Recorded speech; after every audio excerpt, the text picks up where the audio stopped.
VD. Satheesan ഒരു കാഴ്ചപ്പാടുള്ള നേതാവാണ്. ഇപ്പോൾ ഞാൻ ഉദാഹരണം പറഞ്ഞാൽ മാതൃഭൂമിയുടെ ഫെസ്റ്റിവലിൽ കഴിഞ്ഞ തവണത്തെ അദ്ദേഹത്തിൻ്റെ പ്രസംഗം എന്താണ് മുഖ്യം, ആരാണ് മുഖ്യൻ എന്നൊരു 50 മിനിറ്റ് അദ്ദേഹത്തിൻ്റെ പ്രസംഗം ഞാൻ കേട്ടു. ഒന്നാന്തരം പ്രസംഗമായി. ഈ തരത്തിൽ കാഴ്ചപ്പാടുള്ള രാഷ്ട്രീയ നേതാക്കന്മാർ നമ്മുടെ നാട്ടിൽ കുറവാണല്ലോ എന്ന് എനിക്ക് തോന്നി. മാത്രമല്ല, ഞങ്ങൾ ഒന്നിച്ച് ഭക്ഷണം കഴിക്കുമ്പോൾ സച്ചിദാനന്ദ മാഷോട് സതീശൻ്റെ സാന്നിധ്യത്തിൽ ഞാനത് പറഞ്ഞു. ആ പ്രസംഗം വളരെ നന്നായിരുന്നു. പിന്നെ പാർട്ടിക്കകത്ത് ഗ്രൂപ്പ് കളിക്കാത്ത ഒരാളാണ് സതീശൻ എന്നതിൻ്റെ തെളിവ് ഈ 25 കൊല്ലത്തിനിടയ്ക്ക് ഒരിക്കൽ പോലും അദ്ദേഹം മന്ത്രിയായില്ല എന്നുള്ളതാണ്. അദ്ദേഹത്തിന് ഗ്രൂപ്പില്ല.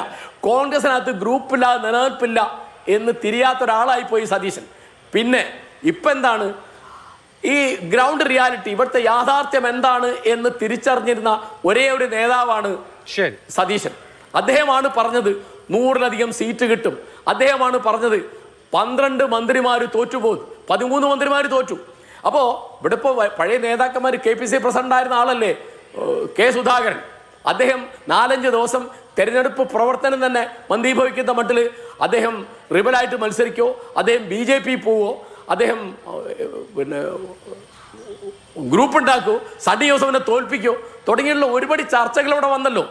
അത് എന്തിനാ ബഹളം ഉണ്ടാക്കിയിരുന്നത്? അത് കഴിഞ്ഞ് അദ്ദേഹം പറഞ്ഞു രമേശ് ചെന്നിത്തലയാണ് മുഖ്യമന്ത്രിയാണ്ടത്. 2 ദിവസം കഴിഞ്ഞപ്പോൾ പറഞ്ഞു KC വേണുഗോപാലാണ് മുഖ്യമന്ത്രിയാണ്ടത്. ഒരു നിലപാടില്ല കെ സുധാകരനെ. രാഹുൽ മാങ്കൂട്ടത്തലിൻ്റെ കാര്യമാണെങ്കിലും PV അൻവറിൻ്റെ കാര്യമാണെങ്കിലും വേറെ ഏത് കാര്യമാണെങ്കിലും നിലപാടുള്ള കാഴ്ചപ്പാടുള്ള ഒരാളാണ്. അതുകൊണ്ട്